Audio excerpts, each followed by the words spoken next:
전국의 학부모님들의 눈과 귀가 되어 드리겠습니다. 학부모를 위한 진로 레시피 시작합니다.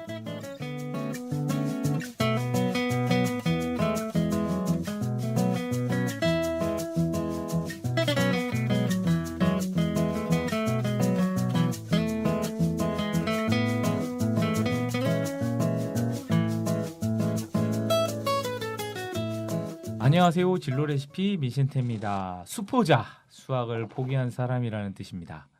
몇 해 전 기사에도 나왔고 요즘 많이 회자가 되고 있는데요. 우리나라 고등학생의 70% 이상이 수포자라고 합니다. 사실은 이런 현상이 어제 오늘의 일은 아닙니다. 아이들이 수학을 하다 보면 중학생은 물론이고 초등학교 4학년부터 수포자들에게 대량 양산되고 있음을 저희가 피부로 그리고 주변에서 이야기를 듣고 있습니다.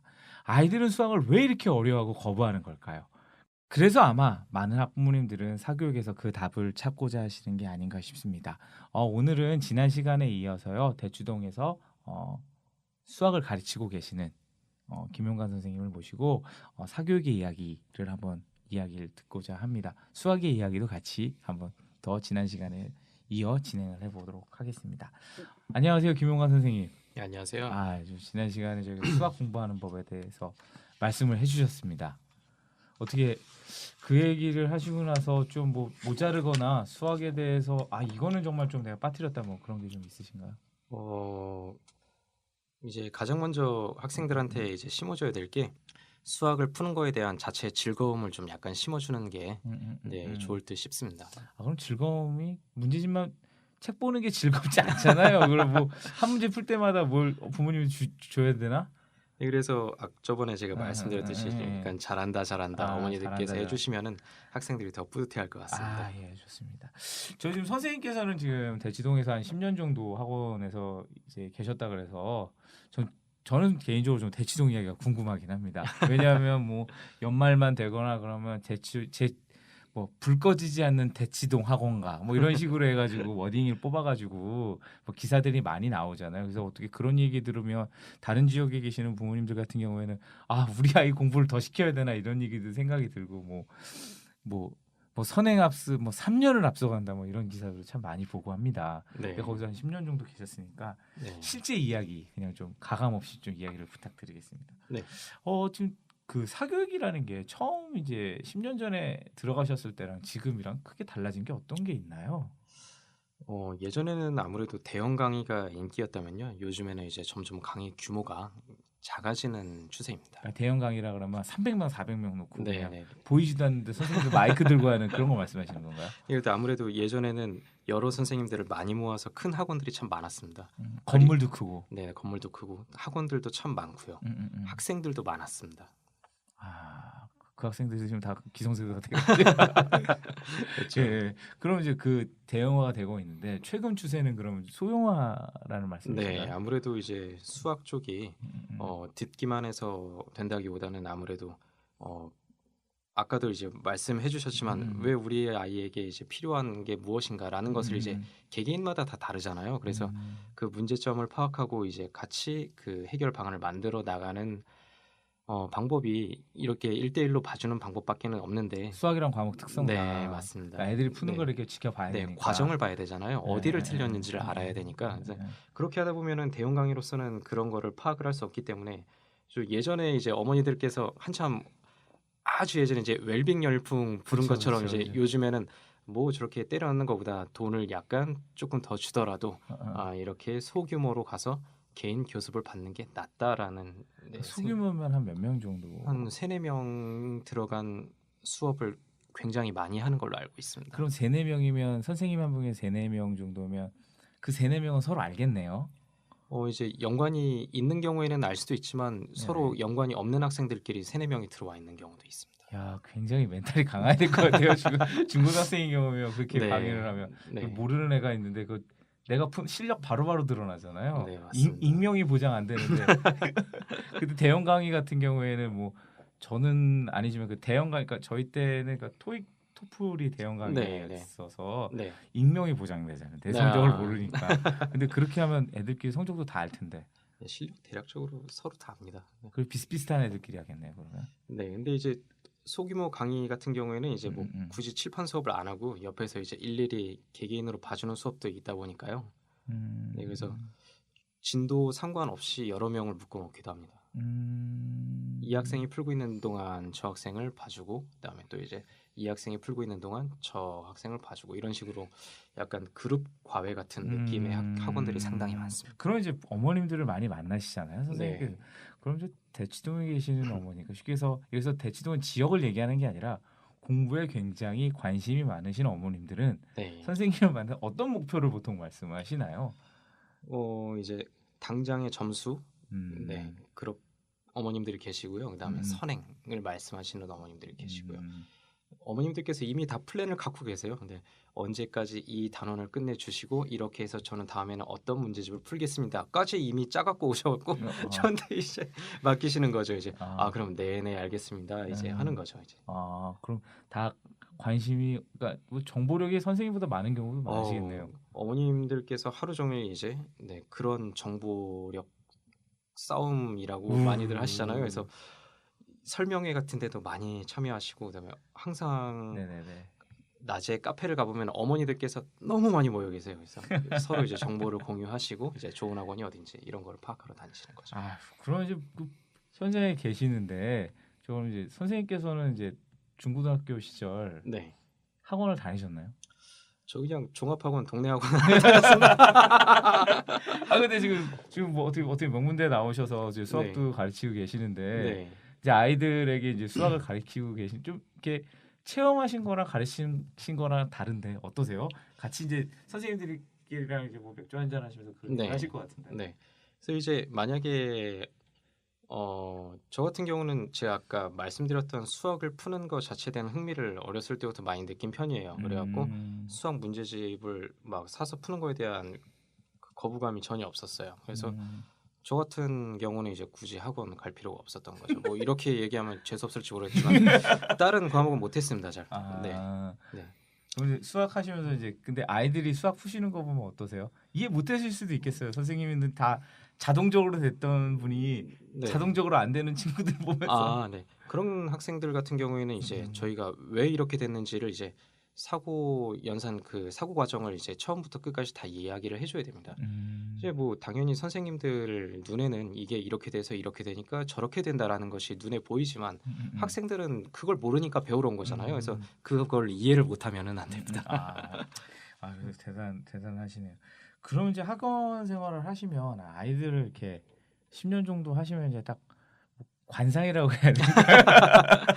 그러니까 이런 거 있잖아요. 학원에 안 와도 되는 애들이 오는 경우도 있을 거고요. 네네네. 어떤 친구들 경우는 굳이 이런 친구들도 있을 거고요. 네. 어떻게 좀 판별을 하세요? 그 친구들의 어떤 관상 구별법을 좀 알고 싶습니다. 굳이라는 것에 이제 두 가지가 있는 것 같은데요. 저희가 가르칠 게 없어서 너무 잘하는데 굳이 왜 학원 오지? 라고 이제 하는 학생이 있어요. 이제 그런 학생은 어머니께서 집에서 노는 꼴을 보기가 싫으신 거예요. 그러니까 학원에다가 맡겨놓고서 이제 학원에 쓰면 문제라도 풀기 때문에 그렇죠. 네, 어차피 잘하는 학생인데 와서 이렇게 문제집을 풀고 있는 거고요. 그다음에 이제 굳이 이렇게 하는 학생은 이제 보면은 이제 제가 아까 말씀드렸던 연산 이런 것이 전혀 안 되는데 그 이상의 것을 이제 배우러 온 거잖아요. 근데 이제 그 시간 낭비. 네, 맞습니다. 그래서 그런 경우에는 저희가 어머님들께 이제 솔직히 말씀을 드립니다. 시간을 좀 주시거나 아니면은 당장에 이렇게 오르기는 어렵다 이렇게 말씀을 드립니다. 그럼 이제 지금 그 대치동에서 계신데 그럼 네. 이제 아까 이제 학원이 점점 이제 대형화해서 소형화 추세로 이제 옮기고 있다고 하면 네, 이렇게 좀 마켓이 줄어든다는 걸로 보이기도 해요. 네, 맞습니다. 그럼 이제 어떻게들 준비하고 계시는지. 그래서 참 걱정이 많은데요. 그래서 네. 저희도 이제 항상 모든 학원들의 목표는 학생들을 많이 유치하는 거잖아요. 근데 그렇죠. 어느 정도 규모가 되면은 이제 적정선을 그어야 되지 않을까라는 생각이고요. 네, 그렇게 생각이 됩니다. 근데 또 이제 제가 또 재밌는 이야기를 하나 들었는데 어떤 이제 의사분께서 이제 원래는 이제 저희가 인원이 점점 줄어드니까 아동이 줄어드니까 그렇죠. 소아과가 인구도 네, 줄어들고 소아과가 잘 안 될 그러고. 것이다라고 했는데 소아과 가보면은 사람 많은 곳도 많더라고요. 이제 애들이 이제 줄어드니까 네네. 더 애지중지 키우는 느낌이 있어갖고요. 이제 조금만 그렇죠. 아파도 막 하고 예를 들어서 2명의 학원비가 부담이 된다라고 했었는데 한 명만 있으면은 뭐 이제 얘한테 아. 올인을 할 수가 있는 입장이 아, 되는 거죠. 아. 그래서 오히려 좀 더 애지중지 키우는 생각을 갖고 계시다면은 이제 학원을 보내시지 않을까. 그렇다고 해서 무조건 학원을 안 보낸다고 해서 애지중지 키우지 않는 거는 아니고요. 그렇죠. 만약에 학원을 보내실 생각이 아, 있으신데 아, 만약에 아. 외동이다 아. 이렇게 되면은 이제 좀 더 부담 없이 보내시지 않을까. 그러면 이제 그 친구들 얘기를 좀 돌아가서 하는 건데 학원 공부법의 비결은 뭐예요? 그러니까 어떻게 보면 이제 뭐 성적이 오르기는 오르거든요. 네. 그러니까 오르는 경우가 있지요. 솔직히 네. 보면 그게 네. 이제 학교에서는 안 되고 학원에서는 되는데 그 네. 차이가 뭐라고 생각하세요? 이제 아무래도 이제 요령이죠. 이제 음. 나오는 그 단원에서 반드시 나와야 할 문제들이 유형이 있잖아요. 이제 네네네. 그런 것들 이제 학원 선생님들은 하도 이제 몇 년간 이제 음. 학교 기출 문제들을 많이 보고 여러 학교들을 보다 보면 이제 이 단원의 이 내용은 반드시 나오는 내용이라는 거를 그러니까 이제 여러 알고 학교의 있으니까. 기출 문제를 다 보니까. 네네네. 네. 어차피 수학의 본질은 다 똑같잖아요. 그래서 그 중요한 내용이 나오게 되는데요. 그것들을 이제 학생들한테 강조를 하는 거죠. 이 유형은 반드시 나오니까 이렇게도 풀어보고 저렇게도 풀어보고 이 유사한 문제들을 많이 풀어봅니다. 그리고 시험 직전에 어떻게 해서든 외우기라도 해서 들어가게 합니다. 나중에 까먹더라도. 그래서 단기 기억이라도 시키면 이제 당장의 시험 문제는 맞을 수는 있으니까요. 아 근데 그 단기 수업을 하시면 단기 목적용 네. 공부를 가르치면서 좀 그러시겠어요. 네, 그래서 정말 이거를 내가 하는 게 맞나라는 생각도 그렇죠. 네, 들기도 하는데 일단 학원에 보내시는 목적은 어머니들께서 다 힘들게 돈 버셔갖고 보내시는 거잖아요. 근데 저희는 돈을 받았으면은 학원의 제일 첫 번째 목적은 성적을 내는 거잖아요. 그래서 일단 성적을 내드려야 저희가 뭐 학생이 뭐 수학에 통달했다 이런 것보다는 최소한의 저희가 도리를 한다는 입장에 있어서 그거를 목표로 하고 있습니다. 아 그럼 선생님께서는 이제 보통 쉬는 시간, 그러니까 뭐 좀 시간이 남을 땐 보통 뭐 하고 지내세요? 저희는 이제 보통 선생님들 다 출근하시면 수업 준비하십니다. 계속. 네네. 특히나 이제 다른 과목은 저는 잘 모르겠는데요. 대치동 쪽 보면은 수학과 스터디가 되게 활성이 되어 있습니다. 그러니까 다른 학원 네. 선생님들도 이제 교류하시면서 네, 선생님들끼리 모여서 수업이 끝나고 11시 반 이때 모여갖고요. 다 같이 강의실에 모여서 매주 돌아가면서 이렇게 선생님들끼리 나와서 칠판에 문제풀이 이런 식으로 서로 공유합니다. 수학이라는 과목이 너무 어렵다 보니까 저는 천재가 아니에요. 그래서 모든 문제를 풀 수가 없어요. 그래갖고 다 계속 연구하고 하지 않으면 수학 문제는 계속 발전하거든요. 그래서 평가원 보면은 매년 새로운 문제가 나오고 하다 보니까 연구를 하지 않으면은 살아남을 수가 없어요. 그렇죠. 요즘은 뭐 아이들이 더 뛰어난 경우도 많다고 네, 들었습니다. 뭐 네. 아이들이 뭐 솔직히 선생님이 수학 문제 못 풀면 좀 신뢰감이 많이 떨어질 네, 거고. 맞습니다. 그래서 아이들도 네. 그런 게 있으니까. 네. 그렇게 하시는군. 그러면 이제 좀 그쪽에 계시니까 네. 어떻게 보면 이제 학원에 계시니까 사교육 얘기를 하면 사교육의 문제점은 이제 현장에 계시니까 네. 어떤 게 좀 문제이신 것 같으세요? 아무래도 자기 주도 학습이 전혀 안 되죠.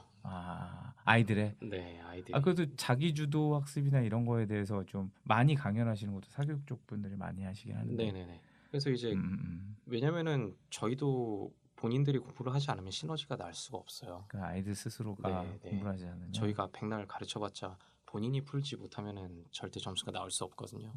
그래서 저희가 수업에서 이제 내용을 한두 시간 정도 가르쳐 주면은 본인이 푸는 시간이 저는 적어도 하루에 6시간은 돼야 된다고 생각합니다. 그러니까 자기 공부 시간이 훨씬 중요하다. 네, 네. 그럼 근데 그게 이제 중요하죠. 보면은 방학 때 학생들이 아침 10시에 나와서 저녁 10시까지 학원에서 뺑뺑이 돌다가 집에 들어가요. 그럼 제가 아까 내줬던 숙제는 할 수가 없어요. 진도는 늦어지고 앞에 것은 까먹습니다. 그래서 이 악순환이 반복되다 보니까 학생들이 수학을 또 어려워하는 거고요. 그러니까 계속 했던 거죠. 지난 시간에 선생님 은사님이 말씀해주신 네. 하루 수학을 안 하면 일주일씩 까먹는다라고 하는데 네. 여러 가지 과목을 이제 같이 공부하다 보니까 네. 그래 수학은 패스 이렇게 되면 또 내가 네. 배웠던 건 또 까먹고 네. 또 0이 된 상태에서 또 시작해야 네. 되는 그런 어차피, 악순환이 네. 된다라는 어차피 거죠. 학원 가서 하지 뭐 약간 선생님이 알려줄 테니까 약간 이런 마인드가 강해지면은 점점 힘들어집니다. 그 아이가 스스로 그런 거 갖다가 아이들이 좀 부모님한테 얘기를 보통 하나요? 엄마 여기까지만 하고 나 이거 해야 돼. 절대 안 됩니다. 그 문제가 뭐라고 생각하세요? 그렇게 되는 거. 이제 기본적으로 어머니들 중에서 이제 학생을 믿어주시는 어머님들이 많이 없어요. 그래도 또 기본적으로 보시니까. 네, 학생 이제 미성년자다 보니까 올바른 판단을 할 수 없다고 생각을 하시고 안 돼, 너는 여기까지 해야 돼, 더 해야 돼, 놀면 뭐해? 그 최악이 정말 최악이 다른 학생이랑 비교하는 게 이제 네, 학생들한테 정말 상처가 되고 그러는 겁니다. 그게 학원에 있으면서 더 많이 보이시겠구나. 네. 근데 뭐 그러면 아이들에게 이제 그런 상황에서 자기주도 학습을 또 선생님께서 말씀하실 것 같은데 어떻게 네. 야 가서 해야 된다 보면 잔소리의 시간이 있으신가요 학원에서도?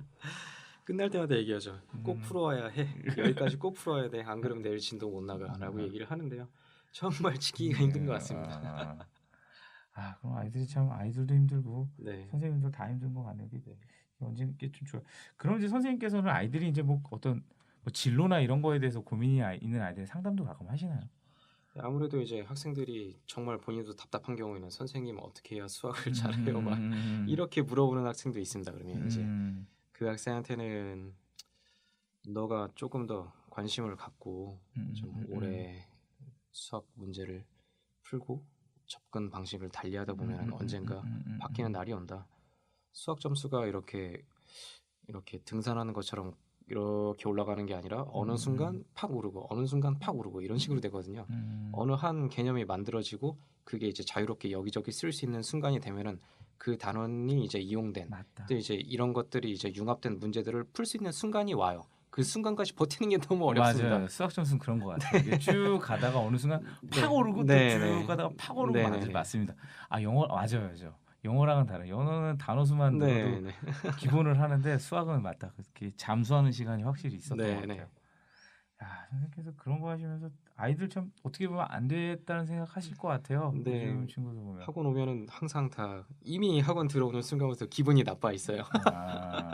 이미 피곤에 쩔어 있고 하고 나서 막 인상 쓰고 그러면 이제 저희는 또 이제 맡은 바를 다 해야 되니까 다 이렇게 다독여갖고 자 나가자라고 해서 이제 그 학부모님들과 어머님들과 이제 학생 사이에서 그 줄다리기를 하는 게 너무 힘듭니다. 저희가 이제 오늘 이제 방송을 하면서 이제 선생님을 모신 게 이제 지금 방학이다 보니까 이제 학원 때문에 고민하시는 학부모님들을 위해서 저희가 모셨는데 아마 마지막 질문을 위해서 저희가 이렇게 오늘 방송을 했던 것 같습니다. 학원 때문에 고민하시는 학부모님들을 위해서 좀 말씀 부탁드려도 될까요? 학원 때문에 예를 들면 우리에게 맞는 학원이 있나, 학원을 보내야 되는 게 맞나, 그리고 보내면서 아까 말씀하신 것처럼 믿어지진 않고 이런 게 이 세 가지 중에 하나씩은 다 계실 것 같아요. 근데 그쪽에 종사하시고 오랫동안 일을 하셨으니까 이런 상황에서 이제 고민하신 학부모님들을 위해서 좀 한 말씀 좀 부탁드리겠습니다. 네, 그래서 이제 학원을 정할 때도요.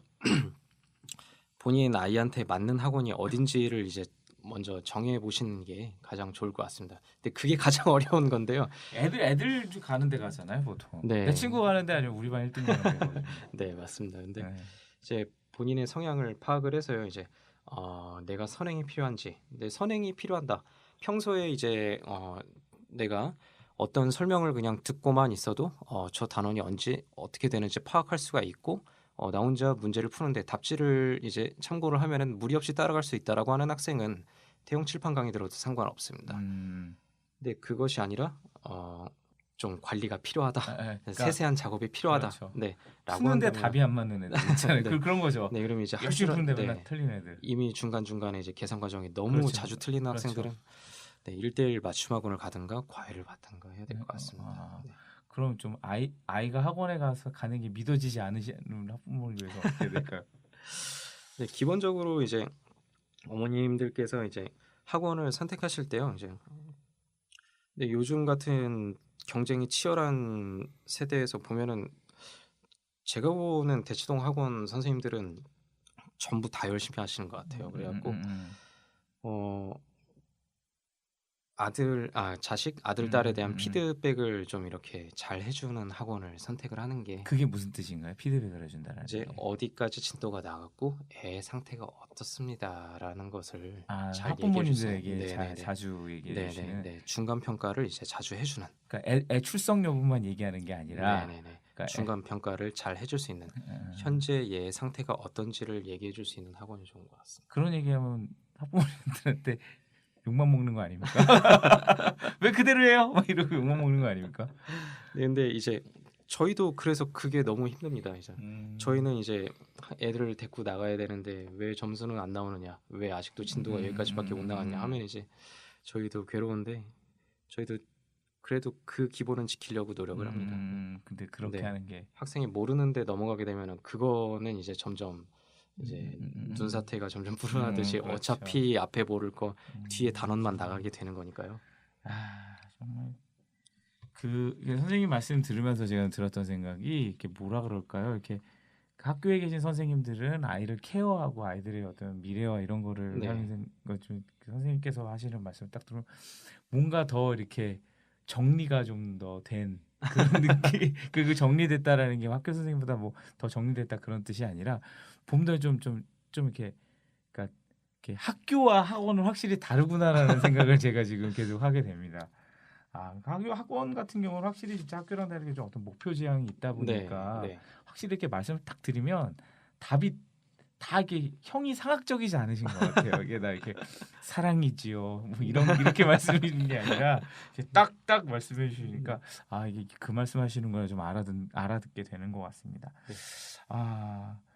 저는 이제 대치동에서 살아본 적이 없어서 그러니까 뭐 살아본 적도 없고 그래가지고 뭐 이렇게 선생님께서 하시는 말씀이나 이런 것들은 약간 좀 외국에 있는 다큐멘터리 보는 느낌이랑 비슷하고 아이들이 그렇게 그러니까 뭐 속칭 쩔어 산다라고 하죠. 이제 그렇게 사는 모습을 실제로 그냥 저희가 그냥 뭐 가수들이나 이런 분들이 이제 노래를 부를 때 그냥 아이들이 어깨가 무거워 보여 이런 얘기를 그냥 가스로 쓰시는데 그거 현장에서 보시는 선생님께서 또 그거를 보고 이제 가슴 아파하시는 얘기도 하고 하는 거 보면서 참 좀 뭐라 그럴까요? 이렇게 몸에 맞지 않는다고 해야 될까요? 참 교육과 아이들의 미래가 가는 방향과 이게 참 잘 맞고 그래야 되는데 공부보다는 아이들에게 좀 많은 대화를 하면서 좀 꿈과 이런 것도 질문을 해보고 그리고 힘들지 않니?라고 하는 것도 하고 학원에서도 저 학원에 아이들이 지금 방학이라 많은 시간을 보내지만 그 학원에서도 이 아이가 이래요.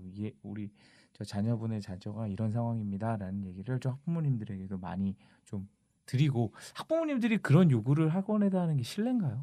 아닙니다. 좀 그런 네. 이야기도 우리 아이가 지금 수학 어디까지 나가요? 이런 것도 한번 좀 물어보는 것도 참 좋은 대화의 시작이 아닐까 생각이 네. 듭니다. 그러니까 2023년이 이제부터 7년 남았는데요. 그때 되면 이제 1,600명 이상의 이제 평균 규모 국내 이제 평균 규모 대학이 한 100개 정도가 학생을 한 명도 이제 받을 수 없을 정도로 인구 구조가 지금 급격하게 줄어들고 있다고 합니다.